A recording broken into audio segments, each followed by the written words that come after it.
How do symbols refer? Hey, it's Dr. B with 10 on Religion. Interpretation consists in the impact of the symbol's referent, usually one or several finite infinite contrasts, on the experience of the interpreter or interpreting community as mediated by the symbol. This impact is the symbol's content meaning integrated into practice. The symbol makes the referent effective practically in shaping life. And here's the main point.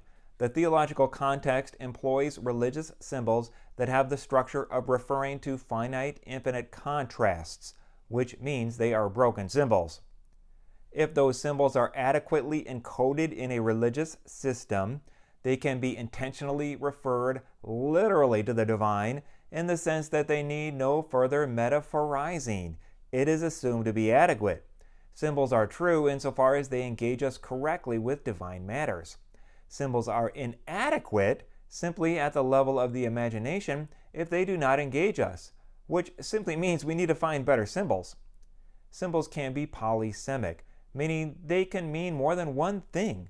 For example, the Exodus account can mean Zionist nationalism for Jews, freedom from slavery for African Americans, or God and salvation history for German theologians. The devotional use of symbols is to have the power of transforming the religious dimension of a life considered in relation to a finite infinite contrast. Sometimes, such devotional symbols are really specific to the point of distorting reality in order to speak to the person at their particular state or stage in life, such as a blue-eyed blonde Jesus, when he obviously looked like a typical first-century Jew. But when religious symbols are adapted to devotional use and made appropriate to the state of the devotee, it seems almost universal that there be a reification and personification of a divine object. As a boundary condition, however, personhood is finite, and what lies beyond the boundary cannot be personal any more than it can be a world tree or a scientific Big Bang explosion.